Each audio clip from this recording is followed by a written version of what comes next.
घर में लड्डू गोपाल की पूजा कैसे करें? इन बातों का रखें विशेष ध्यान। लड्डू गोपाल की पूजा के कुछ खास नियम भी बताए गए हैं जिनका पालन करना जरूरी माना जाता है। सनातन धर्म में भगवान श्री कृष्ण की पूजा की बड़ी मान्यता है। आम तौर पर घरों में श्री कृष्ण के बाल स्वरूप यानी कि लड्डू गोपाल की पूजा की जाती है।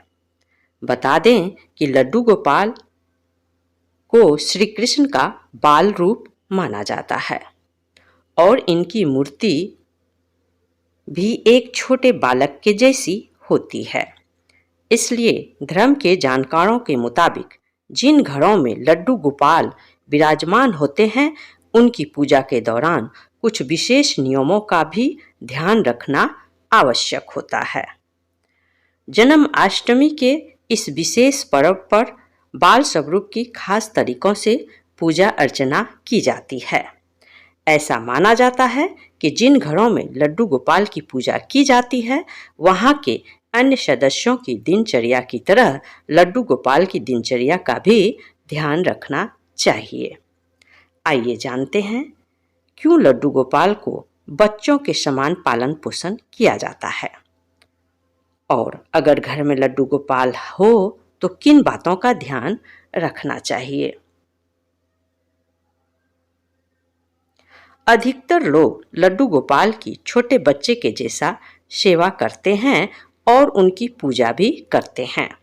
बता दें कि हिंदू धर्म में लड्डू गोपाल को श्री कृष्ण का बाल रूप माना जाता है। इसलिए लड्डू गोपाल की सेवा ठीक उसी प्रकार की जाती है जिस प्रकार किसी छोटे बच्चे का पालन पोषण होता है। घर में लड्डू गोपाल होने पर इन बातों का रखें विशेष ध्यान।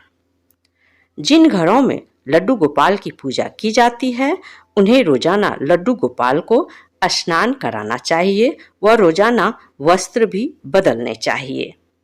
ध्यान रहे घर में बनने वाले हर एक पकवान का भोग पहले लड्डू गोपाल को लगाएं, लेकिन यह भी ध्यान रखना चाहिए कि भोजन पूर्ण रूप से शाकाहारी हो व भोग लगाने वाले भोजन में प्याज लहसुन नहीं डालना चाहिए। इसके अलावा आप लड्डू गोपाल को माखन और मिश्री का भी भोग लगा सकते हैं। जिस घर में लड्डू गोपाल की पूजा की जाती है उन्हें एक बच्चे के समान उनकी देखभाल करनी चाहिए। साथ ही अगर आप मूर्ति में घर में अकेला छोड़कर नहीं जाना चाहिए। अगर लड्डू गोपाल की मूर्ति खंडित हो जाती है तो पूरी श्रद्धा के साथ मूर्ति का विसर्जन कर देना चाहिए, ना कि किसी मंदिर या पेड़ के नीचे मूर्ति को रखना चाहिए। सबसे अहम बात यह है कि आपको पूरे मन और श्रद्धा से लड्डू गोपाल की सेवा करनी चाहिए, ना कि खाना पूर्ति के लिए। इसके साथ ही रोजाना संध्या के समय भोग लगाते समय लड्डू गोपाल की आरती जरूर करनी चाहिए। लड्डू गोपाल को जैसे एक बच्चे की सेवा की जाती है वैसे ही सेवा करनी चाहिए। उसको जैसे कि उनको तेल मालिश करना, काजल लगाना, ये सब भी लड्डू गोपाल को एक बच्चे की तरह करना चाहिए। जिस घर में लड्डू गोपाल रहते हैं उस घर में धन्य धान और सुख समृद्धि की कमी नहीं होती है। उस घर में संतान प्राप्ति के भी योग बने रहते हैं। इसलिए जिनके घर में संतान नहीं हो रहा है वो लड्डू गोपाल को रखें और संतान प्राप्ति का मन मांगे वरदान लड्डू गोपाल से और आप पूजा श्रद्धा भक्ति से करें तो अवश्य ही संतान आपके घर में होगी। लड्डू गोपाल ही सबके घर में सुख समृद्धि देने वाले हैं। जन्माष्टमी के दिन विशेष रूप से लड्डू गोपाल की पूजा की जाती है क्योंकि उसी दिन लड्डू गोपाल का जन्म होता है। उसी अवसर पे जन्माष्टमी मनाई जाती है। लड्डू गोपाल को रखने के लिए आपको पूरा समय देना होगा उन पर पूरा ध्यान देना होगा। कहीं भी जाएं आपको लड्डू गोपाल को साथ में लेके जाना होगा। लड्डू गोपाल को घर में अकेला नहीं छोड़ें। जैसे बच्चे को घर में अकेला नहीं छोड़ सकते हैं, वैसे ही लड्डू गोपाल को भी घर में अकेला नहीं छोड़ना है।